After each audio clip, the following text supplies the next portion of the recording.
ఈరోజు రాష్ట్రంలో కూటమి ప్రభుత్వం అధికారంలోకి వచ్చింది. వ్యవసాయ యాంత్రికీకరణకి అత్యంత ప్రాధాన్యతనిస్తారు. 2014-19 కాలంలో మనం వ్యవసాయానికి సంబంధించి రోటోవేటర్లు కావచ్చు, తైవాన్ స్ప్రేయర్లు, ఇటువంటి ఆధునికీకరణ జరిగింది. ఇవాళ మారుతున్న సాంకేతిక పరిజ్ఞానం, ఆధునికమైన సాంకేతికతని రైతులకు అందించే విధంగా వివిధ గ్రామాల్లో గ్రూపులు ఏర్పాటు చేసి వాళ్ళల్లో ఎవరైతే యువకులు ఉన్నారో వాళ్ళకి ట్రైనింగ్ ఇచ్చి గ్రూప్ పేరు మీద ఇవాళ డ్రోన్ పంపిణీ చేయడం అనేది చాలా సంతోషం. ఎందుకంటే ముఖ్యంగా వ్యవసాయంలో ఖర్చు అనేది ప్రధానంగా మనకి పెట్టుబడి అయ్యేది వ్యవసాయ పనుల నిమిత్తం. అందుకని ఏంటంటే యాంత్రికీకరణకి ప్రభుత్వాలు ప్రాధాన్యత ఇవ్వాల్సిన అవసరం ఉంది. దానిలో భాగంగా ఇవాళ పురుగు మందులు కొట్టడానికి చేయడానికి ఇవాళ డ్రోన్ ద్వారా అయితే తక్కువ సమయంలో తక్కువ ఖర్చుతో రైతులు వాళ్ళకి పెట్టుబడి తగ్గే అవకాశం ఉంది. కాబట్టి ఇవాళ గ్రామాల్లో గ్రూప్స్ని ఏర్పాటు చేసి గ్రూప్స్ ద్వారా డ్రోన్ పంపిణీ కార్యక్రమానికి వాళ్ళు శ్రీకారం ఇస్తారు. అలాగే మనకి చేవూరు మండలంలో వేజంల గ్రామం, అలాగే పొన్నూరు మండలంలో 2 గ్రామాల్లో ఇవాళ డ్రోన్ పంపిణీ కార్యక్రమం చేపడుతూ ఉంది. ఆధునికత సాంకేతిక పరిజ్ఞానం రైతులకు అందజేయాల్సిన అవసరం ఉంది. ఎందుకంటే రైతుకి పెట్టుబడి ఎక్కడ అవసరమో ఆ పెట్టుబడి వ్యయాన్ని తగ్గించాల్సిన బాధ్యత ప్రభుత్వం. 2 పంట సాగు సంబంధించిన సపోర్ట్ ప్రభుత్వం చేయాలి. సరైన సమయానికి అందజేయడం అనేది, అలాగే పురుగు మందులు పిచికారీలో డ్రోన్ ఉపయోగిస్తే దానివల్ల ఖర్చు తగ్గే అవకాశం ఉంది. తర్వాత మన పంట నూర్చుకోవడానికి వాళ్ళ యంత్రాలు వచ్చినాయి. వాటిని గతంలో ఉన్నప్పుడు ఇచ్చాం. గత ప్రభుత్వంలో చూస్తే వాటిని కేవలం వైకాపా నాయకులు వారి కుటుంబ సభ్యులు మాత్రమే ఇచ్చారు.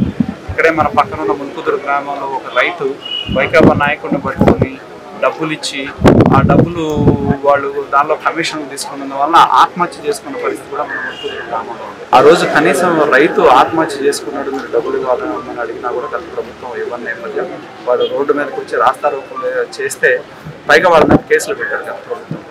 కాబట్టి ఇవాళ ముఖ్యంగా ఏంటంటే పంట కోసిన తర్వాత కూడా ఇవాళ వాటిని మన గోడౌన్ల ఏర్పాటు కూడా ప్రభుత్వం ప్రాధాన్యత ఇస్తూ ఉంది. అలాగే రాష్ట్రంలో FPOను కూడా ప్రోత్సహిస్తూ ఉంది. మా పొన్నూరు ప్రాంతాల్లో మేము రైతుల సహకారంతో ఒక FPOను ఏర్పాటు చేసాం. వాళ్ళ ద్వారా తైవాన్ స్ప్రేయర్లు పంపిణీ చేయడం జరిగింది. అలాగే వాళ్ళకి కావాల్సిన విత్తనాల పంపిణీ కార్యక్రమాన్ని కూడా మేము చేపట్టడం జరుగుతుంది.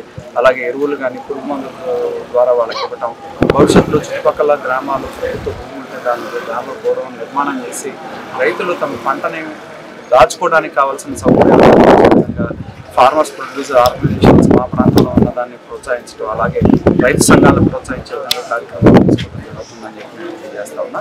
రైతుకి మరింత ఆదాయం వచ్చే విధంగా, పెట్టుబడి వ్యయం తగ్గే విధంగా చేయాలనే ఈ ప్రభుత్వం యొక్క ప్రణాళిక. దానికి అనుగుణంగా అడుగులు ముందుకు వేయడం జరుగుతుంది. అలాగే ప్రోగ్రెసివ్ ముఖ్యమంత్రికి ఉన్న తేడా అనేది వారి పనితనాన్ని బట్టి, వారి మాటలను బట్టి తెలుస్తుంది. మేము గ్రామాల్లో ఉన్న యువతను తీసుకొచ్చి, రైతులను తీసుకొచ్చి గ్రూపులు ఏర్పాటు చేసి ఇటువంటి ఆధునిక పరికరాలు ఇస్తూ ఉంటే నిన్న పర్యటన సందర్భంగా ఎందుకంటే ఎవరైనా అంటే దానిలో ఎవరైనా ఏ పార్టీ అయినా సరే హింసను ప్రోత్సహించడం అనేది సరైన విధానం కాదు. కానీ ఇవాళ అధికారంలో ఉన్నప్పుడు నేను మొన్న కూడా చెప్పాను, ప్రభుత్వ పేరు ఉగ్రవాదాన్ని వ్యతిరేకించే వాళ్ళ మీద ప్రభుత్వాన్ని ఉపయోగించి, పోలీసులను ఉపయోగించి ఏ విధంగా నాయకుల మీద కేసులు పెట్టారో, అక్రమ నిర్బంధాలు చేశారో మనం చూడటం జరిగింది. వేల మంది కార్యకర్తల మీద, నాయకుల మీద కేసులు పెట్టారు. అదేవిధంగా ఇవాళ అధికారం కోల్పోయిన ఈ రాష్ట్రం మీద ఆయనకి ద్వేషం కనపడుతుంది ప్రజల మీద.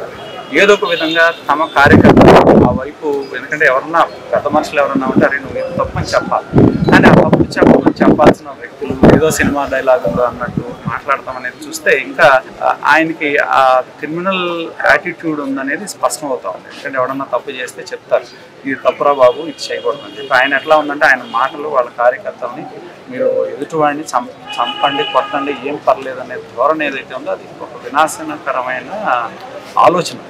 ఇవాళ అది ఇప్పటికే రాష్ట్రానికి గతంలో అధికారంలో ఉన్నప్పుడు జరిగిన నష్టం వల్ల ప్రజలు 11 సీట్లు పరిమితం చేశారు. ఈ విధమైన చేస్తే శాశ్వతంగా ఆ పార్టీని సమాధి చేసే రోజు దగ్గరలో ఉంది.